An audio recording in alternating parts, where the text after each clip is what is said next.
Olá, um bom dia para você. Hoje, domingo, primeiro dia da sua semana, e vamos continuar com a nossa reflexão sobre os 5 passos para melhor compreender a Bíblia.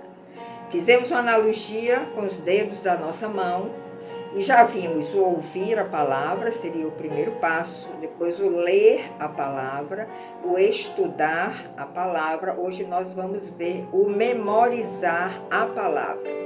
Mas eu queria fazer aqui uma diferença entre memorizar e decorar.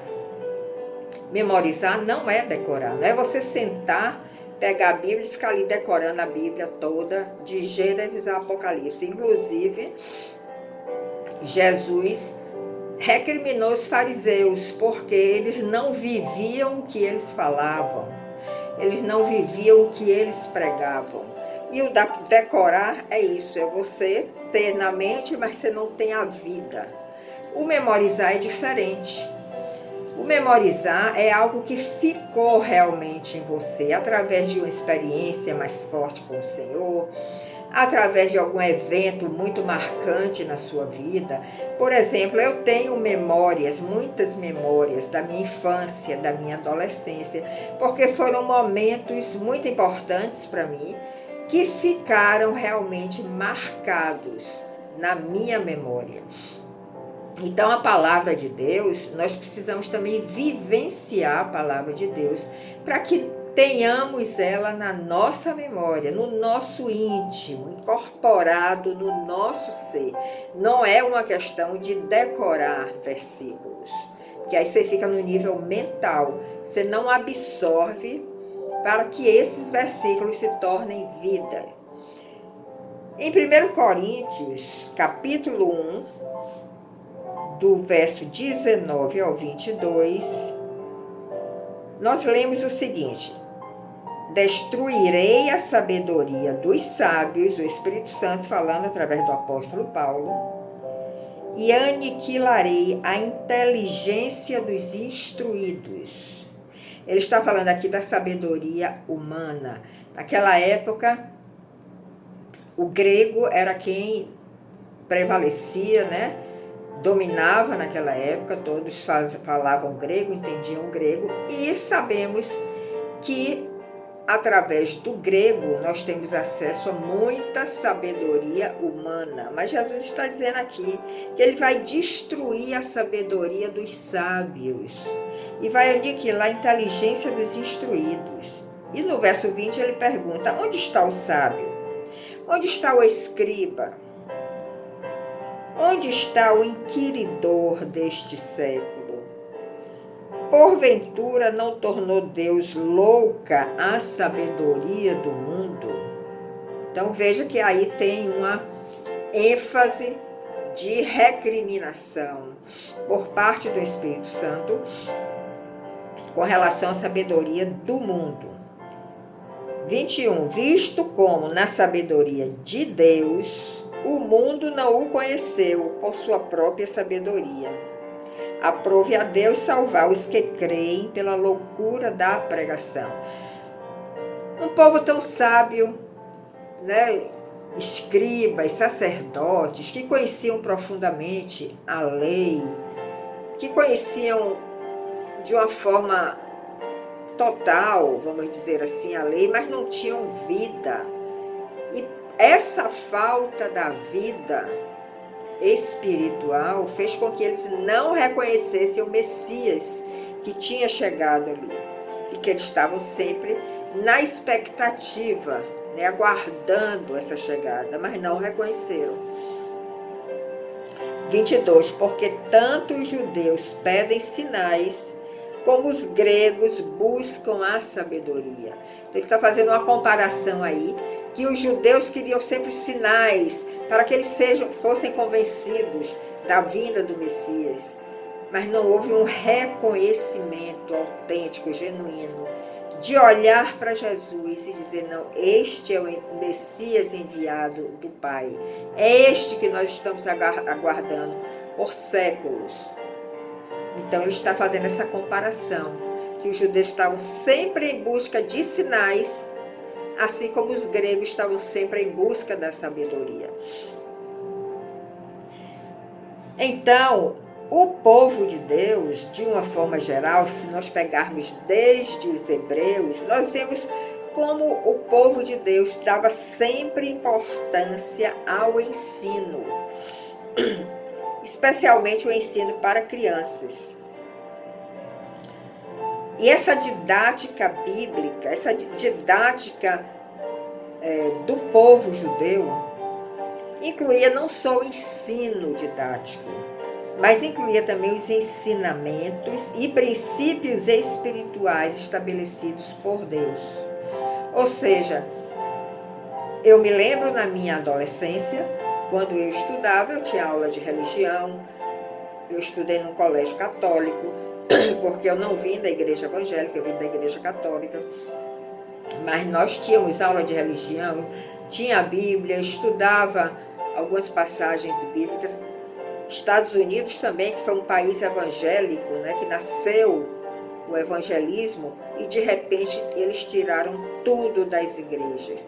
Ou seja, eles não mantiveram, não agregaram ao ensino didático os ensinamentos e princípios espirituais estabelecidos por Deus. Por isso nós vemos hoje muita catástrofe nas escolas americanas e também nas brasileiras e em grande parte do mundo.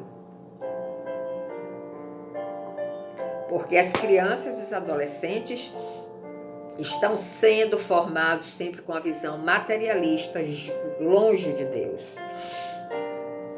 E quando nós vamos no texto de Deuteronômio 6, capítulo 6, de 6 a 9, nós vemos que os pais judeus, que isso é parte da cultura judaica, inclusive, né? Os pais judeus deviam guardar as palavras no coração e também ensinar aos seus filhos. E nessa passagem, nós lemos que eles deveriam falar a seus filhos ao sentar, ao levantar, andando pelo caminho, ao deitar, em todos os momentos, no seu dia a dia. A recomendação divina para os judeus era essa, que ensinasse as crianças, desde cedo, a palavra do Senhor. E uma outra recomendação que os judeus receberam, e que eles até mantêm isso até os dias de hoje, e nós podemos fazer isso também, porque ajuda a memorizar a palavra, eles eram aconselhados a atarem a palavra como sinal na mão e na testa. E no versículo 9 ainda diz que a palavra de Deus deveria ser escrita nos umbrais e nas portas das casas. Tudo isso tinha um objetivo. Qual era o objetivo? Trazer sempre à lembrança os ensinos e orientações, além dos mandamentos dados pelo Senhor. Então, isso são técnicas que você pode usar para memorizar no seu dia a dia. Se você tem, eu tenho na minha casa, às vezes, um quadro que tem uma mensagem bíblica que me lembra algo, então toda vez que eu passo ali e leio, eu estou ali memorizando pela repetição. E os judeus faziam também isso por orientação divina. Então nós temos muitas práticas que nós podemos usar para criar uma memória mais forte, mais firme da palavra de Deus em nós. E se nós buscarmos técnicas para memorizar, você encontra também, você pode usar. Você pode usar também essas técnicas que vai lhe ajudar a memorizar a palavra, mas nunca sente para decorar a palavra. Esses passos que nós vimos até agora, o ouvir, o ler, o estudar, se você faz isso dentro de uma sistemática, dentro de uma continuidade, automaticamente você vai memorizando também a palavra de Deus. E você vai vivendo experiências com Deus, e essas experiências serão marcantes na sua vida e você terá memória de todas elas. Porque quanto mais intensa é a nossa experiência em qualquer nível, nível espiritual, profissional, qualquer nível, ela nos marca, ela começa a fazer parte do nosso ser. Que você, ao envelhecer, você ainda está tendo viva em você a memória de coisas que você viveu na sua infância, na sua adolescência. Nós sabemos que Deus criou tudo pelo poder da palavra, né? E isso está em Hebreus 11, nós podemos dar uma lida rapidamente. Hebreus 11, verso 3, nós lemos: pela fé entendemos que foi o universo formado pela palavra de Deus, de maneira que o visível veio a existir das coisas que não são visíveis, das coisas invisíveis. Então você veja aí o poder da palavra, como pode transformar uma situação, como pode transformar uma vida. O universo foi criado pelo poder da palavra e trouxe à existência coisas que eram invisíveis. Então, quando nós nos preocupamos em vivenciarmos a palavra, com certeza a palavra vai ter esse poder também transformador em nós. Quanto mais você se expõe à palavra, mais você tem a chance, a oportunidade de ser transformado. Então não é a questão de você sentar e decorar versículos, nem passagens, nem livros da Bíblia. A memória fica em nós quando nós vivemos experiências. E quanto mais forte for as experiências, nós teremos esta memória mais impressa em nosso ser. Então veja aqui a importância de nós nos expormos à palavra. Vamos em 2 Coríntios 3, e tem algo também que nós podemos meditar aqui.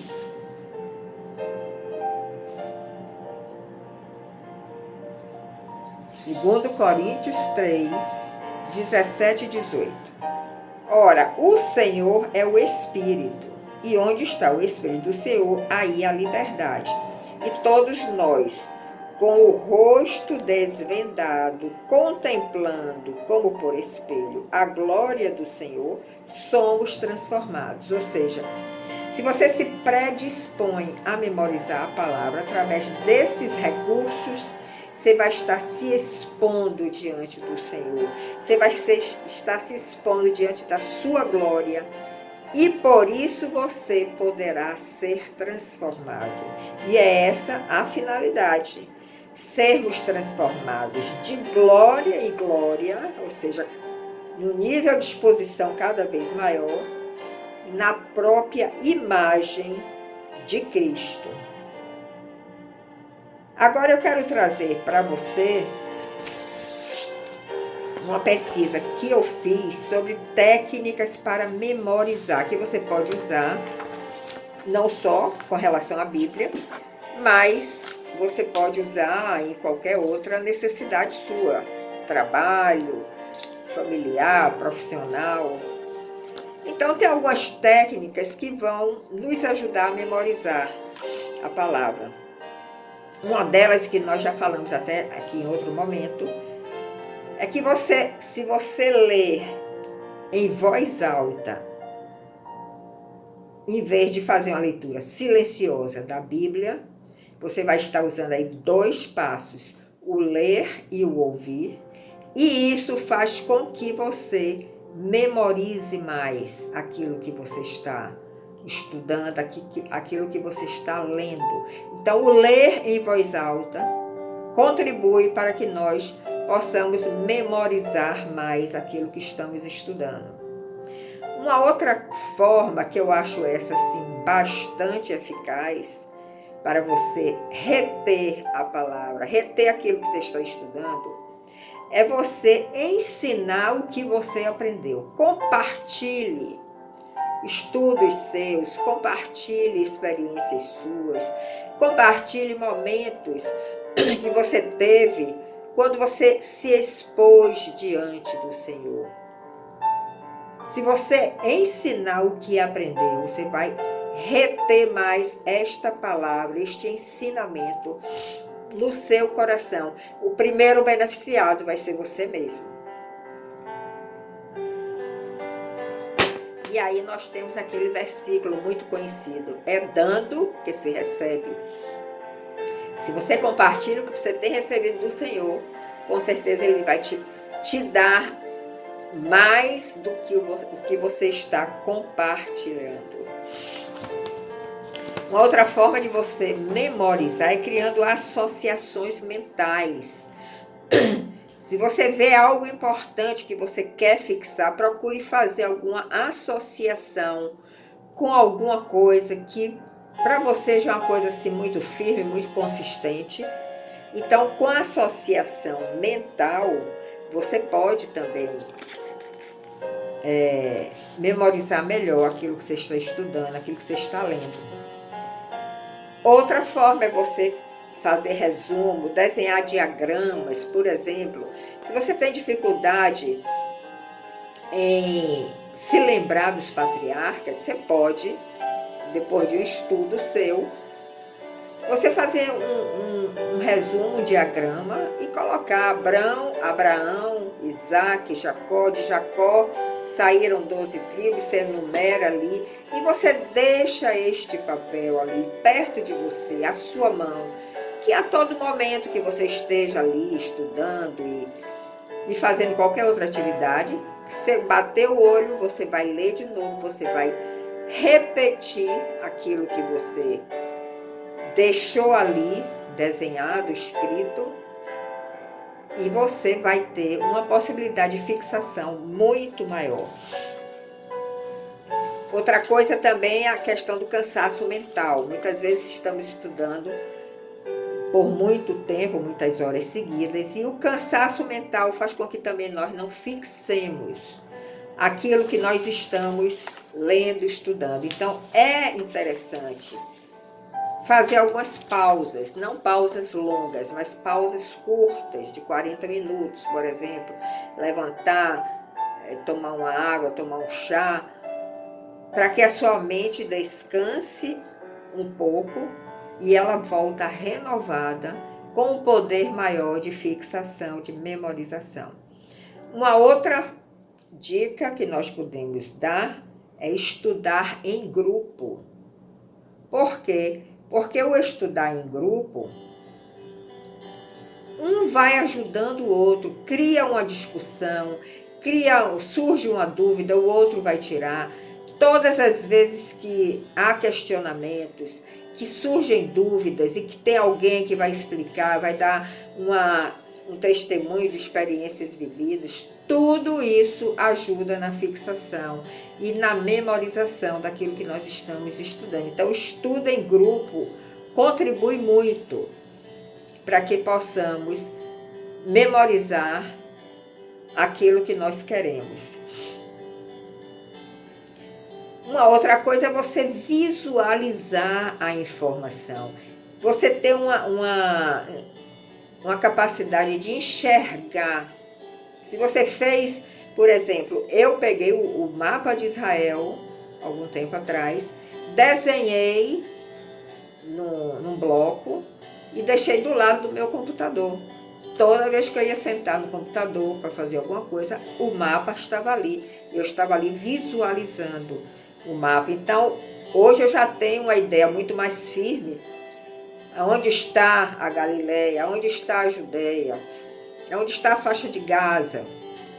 Porque você tem ali um instrumento, né, gráfico que vai lhe ajudar a você memorizar e fixar mais determinadas coisas. E a melhor forma de nós aprendermos alguma coisa é fazendo, né? Então, o fazer significa uma prática. O fazer faz com que você saia da teoria e entre na prática. Aí você vai aprender realmente o significado de cada instrução divina, o significado de cada recomendação divina. Um exemplo, se você vê uma pessoa na rua necessitada e ela lhe pede ajuda e você ajuda, baseado na instrução divina que devemos ajudar os pobres, as viúvas, os órfãos, nessa atitude prática você vai ter um retorno. Você vai ter um retorno do próprio Senhor. E Ele vai te falar o coração. E você vai penetrar de uma forma mais profunda nessa palavra, nesse versículo. Então, aprender fazendo é importantíssimo, porque você sai da teoria. A teoria é importante. Mas nós não podemos ficar somente na teoria. Quando nós vamos para a universidade, aprendemos a teoria, mas tem um momento que começam as aulas práticas para nós aplicarmos aquela teoria. Criar um ciclo de estudo também ajuda muito. Se você tiver um grupo de estudo, você cria um ciclo. De tempos em tempos se reúne para estudar determinado assunto. Isso também vai ajudar muito na fixação, porque um vai ajudando o outro. E às vezes mudar de local também, se você está muito tempo no escritório, só estudando, tem uma hora também que cansa, você pode mudar um pouco de local, ir para um outro local, uma área aberta, um jardim, e continuar ali estudando. Isso vai lhe ajudar na sua fixação, na memorização. Agora é importante lembrar que aprender não envolve somente memorizar. Aprender envolve ouvir, envolve ler, envolve estudar, envolve memorizar e envolve meditar. Porque na meditação você vai penetrar mais, de uma forma mais profunda, naquilo que você está estudando, naquilo que você está lendo. E aí o Espírito Santo pode vir e visitar você, abrir o seu entendimento, abrir os seus olhos. Então, aprender não significa só memorizar. Aqueles que só decoram a palavra de Deus viram fariseus, e os fariseus foram reprovados por Jesus. Então, esse é o quarto passo, o memorizar a palavra. Eu te dei aqui a minha visão e a forma como eu procuro fazer para reter aquilo que eu estou lendo. Mas eu mesmo não tenho essa facilidade de gravar versículos, de saber onde está. Eu conheço o assunto, eu sei mais ou menos onde está, mas não tenho essa preocupação, nem tenho esse objetivo de ficar decorando passagens nem versículos. Eu procuro penetrar no assunto, entender o assunto, absorver a essência do ensino daquele versículo e aplicar na minha vida prática. Então, esse é o quarto passo que nós estamos estudando para melhor compreender a Bíblia. Eu te agradeço pela sua audiência, pelo seu compromisso, se você está seguindo os 5 passos. Vai lhe ajudar muito, não só na área espiritual, mas em todas as áreas da sua vida, na sua área profissional, na família, qualquer atividade que você desenvolva. Então, muito obrigado. No próximo domingo nós nos encontraremos para fechar este ciclo de aprendizado da Bíblia. Estaremos então refletindo na próxima semana, no próximo domingo, o meditar na palavra de Deus. Muito obrigado e eu te aguardo no próximo domingo. Tenha um dia abençoado, tenha um domingo abençoado em família. E não esqueça de praticar esses passos que nós estamos vendo aqui, que você vai ser muito recompensado. Deixe seu like e compartilhe essa mensagem e até outro dia.